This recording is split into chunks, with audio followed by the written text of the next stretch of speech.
Meet Ray Ferrier, a blue-collar dockworker in Bayonne, New Jersey. Ray isn't exactly father of the year. He's rough around the edges, unreliable, and emotionally distant. But when his ex-wife Mary Ann drops off their two kids, teenaged Robbie and 10-year-old Rachel, for the weekend, his ordinary world is about to be ripped apart. It begins with a storm, dark clouds swirling unnaturally over the city.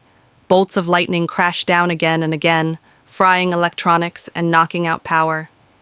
Then the ground shakes, streets split open, and from beneath the earth, something massive claws its way out, a towering alien tripod, armed with energy weapons that vaporize everything in sight. Panic spreads instantly, crowds scatter, buildings crumble, and the city falls into chaos.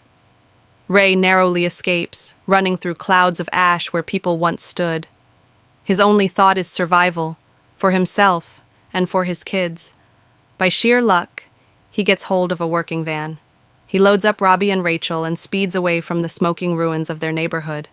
But every step forward comes with impossible choices. Along the way, he leaves behind friends and neighbors begging for help, decisions that will haunt him, but choices he makes to keep his family alive. Their desperate drive eventually leads them to a quiet suburban neighborhood. But even here, safety is an illusion. A commercial airliner crashes in the middle of the night, scattering debris across the houses. Ray and his kids stumble upon the wreckage the next morning, where they meet a TV news crew. Through their broadcast footage, Ray learns the horrifying truth.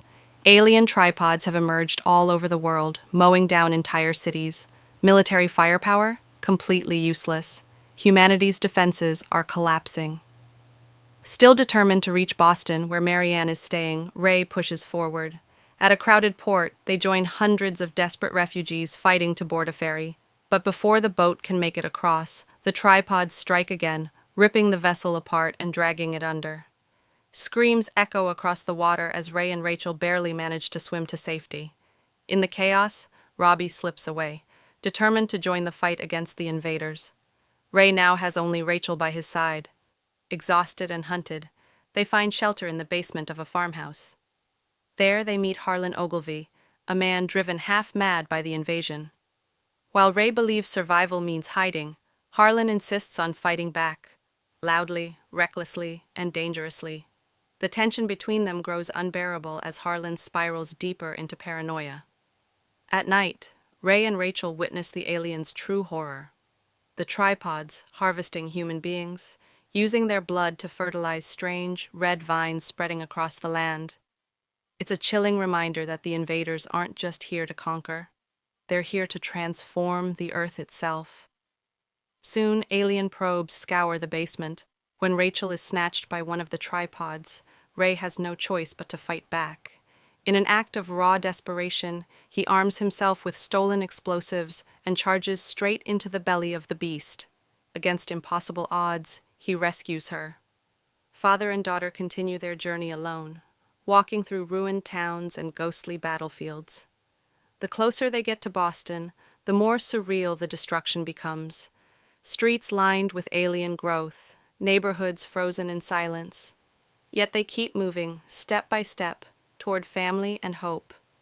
And then, finally, they arrive. At the home of Mary Ann's parents, the nightmare gives way to relief.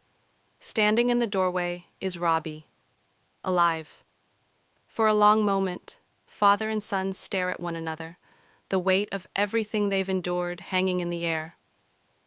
Then Ray pulls him into an embrace. After all the terror, all the loss, and all the chaos, this broken family is together again.